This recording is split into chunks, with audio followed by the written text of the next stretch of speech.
रतनपुर नाम के एक गांव में किशन नाम का गरीब आदमी रहता था। वो गांव के एक धनिक सेठ के यहाँ दिहाड़ी पर काम करता था। उसके घर में उसकी बीवी शांति और उसका एक छोटा सा बेटा था।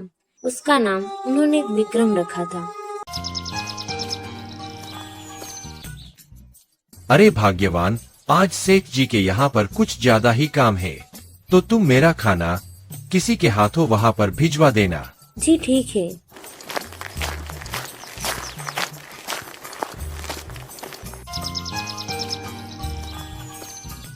अरे लगता है आज कोई सेठ जी के घर की तरफ नहीं जाएगा, मुझे ही जाना पड़ेगा। ठीक है चलो। शांति आधे रास्ते तक पहुंची होगी कि उसे एक सांप काट लेता है और वो नीचे गिर जाती है। वहाँ पर खूब सारी भीड़ इकट्ठा हो जाती है।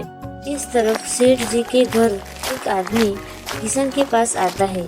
किशन भाई, अभी अभी गांव में से खबर आई है कि भाभी जी को एक सांप ने काट लिया है। तुम जल्दी चलो। किशन वहाँ से दौड़ते हुए जाता है, मगर किशन की पत्नी नहीं बच पाती। सब खत्म हो गया तुम्हारे जाने के बाद। अब मेरा क्या होगा? अब मैं विक्रम को कैसे पालूंगा?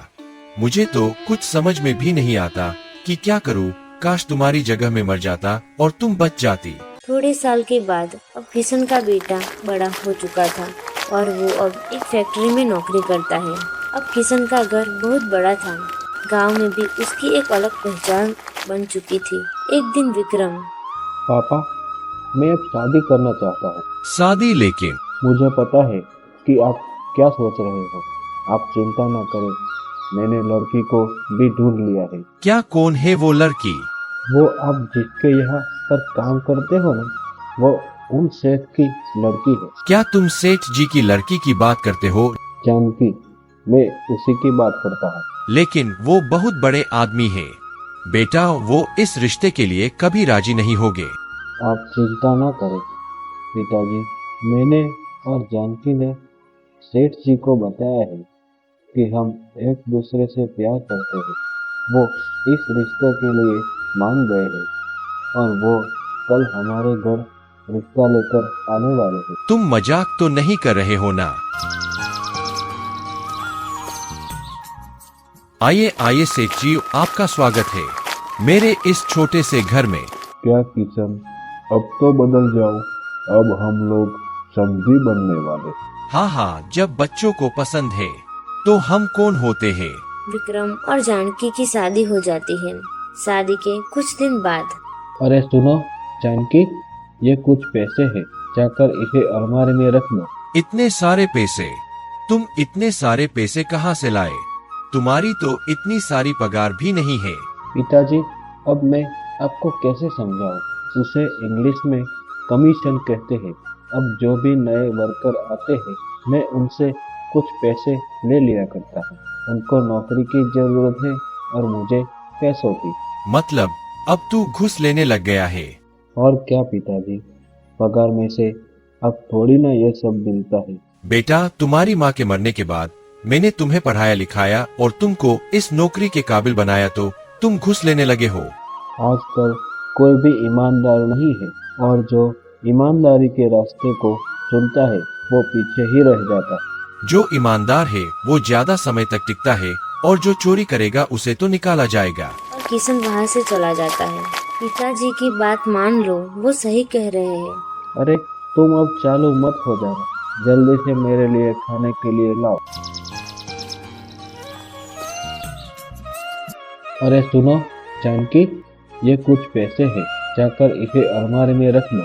बेटा, मैंने कितनी बार तुमको मना किया, पर तुम समझ ही नहीं रहे हो। मैं कुछ समझना नहीं चाहता। आपको इस घर में रहना है तो रहो, वरना चले जाओ यहाँ से। ये तुम क्या बोल रहे हो विक्रम? भला कोई अपने पिता को घर से बाहर निकालता है क्या? तुम चुप हो जाओ। अगर तुम्हें कोई दिक्कत है तो तुम भी यहाँ से चले जाओ। नहीं नहीं बेटा, मेरी वजह से तुम लोग मत झगड़ो, मैं ही घर से निकल जाता हूँ। किशन सीधा अपने सेठ के यहाँ जाता है। अरे आओ किशन, आज यहाँ का रास्ता कैसे भूल गए? सेठ जी, मैं भूला नहीं हूँ। मुझे विक्रम ने घर से निकाल दिया है। क्या तुम्हें तुम्हारे बेटे ने घर से निकाल दिया? कोई बात नहीं, तुम मेरे घर में रह लेना। नहीं नहीं सेठ जी, मैं तो अपने खेत में ही रह लूंगा।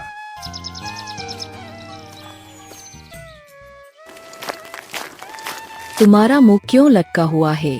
क्या हुआ? वो मैं आज फैक्ट्री में घूस लेते हुए पकड़ा गया और फैक्ट्री वालों ने कहा है कि जल्दी से जल्दी मुझे सारे पैसे लौटाने होंगे और मुझे नौकरी से भी निकाल दिया है। किशन अपने खेत में एक झोपड़ी बनाता है और उसमें रहता है। एक दिन सेठ किशन से मिलने उसकी झोपड़ी में आता है।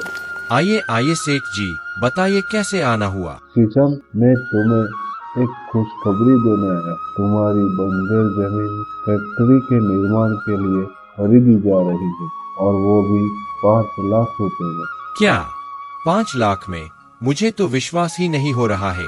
किशन उन पैसों से गांव में एक घर बना लेता है और वहीं पर रहता है। इस तरफ विक्रम के घर में घुस के पैसे वापस ना देने के चक्कर में पुलिस उनको घर से बाहर निकाल देती है। तुम्हारी वजह से आज हमें ये दिन देखना पड़ रहा है। पिताजी सही थे, अगर उस वक्त तुमने उनकी बात मान ली होती तो ये दिन न आता। जल्दी से बड़े बनने के चक्कर में आज हम लोग सड़क पर आ चुके हैं। वो लोग किशन के पास जाते हैं। आओ आओ विक्रम, अब तो तुम्हारा पिता लखपति हो गया। मुझे पता है कि तुम पैसों की वजह से ही अपने पिताजी के पास आए। अगर वो आज नहीं होता तो तुम भी नहीं होते। तुम्हारी माँ के जाने के बाद उसने कितने कष्ट से तुम्हें पाल पोस कर बड़ा किया, तुमको नौकरी के काबिल बनाया और इसके बदले में तुमने क्या दिया? उसको घर से बाहर निकाल दिया। रहने दीजिए सेठ जी, वो अभी बच्चा है। वो सब इससे अनजाने में हुआ है। मुझे माफ कर दीजिए पिताजी, मेरी लालच की वजह से मुझे नौकरी से भी हाथ धोना पड़ गया है। कोई बात नहीं बेटा, मैंने तो तुम्हें पहले से ही कहा था कि ईमानदारी के रास्ते में आगे जाएगा, और देख लिया ना बेईमानी का नतीजा। अपनी जिंदगी में माँ बाप से बड़ा कोई नहीं है। माँ बाप की कदर और इज्जत करो, उसी में स्वर्ग है। माँ बाप का सम्मान करोगे तो आपकी भी संतानें आपका सम्मान करेंगी।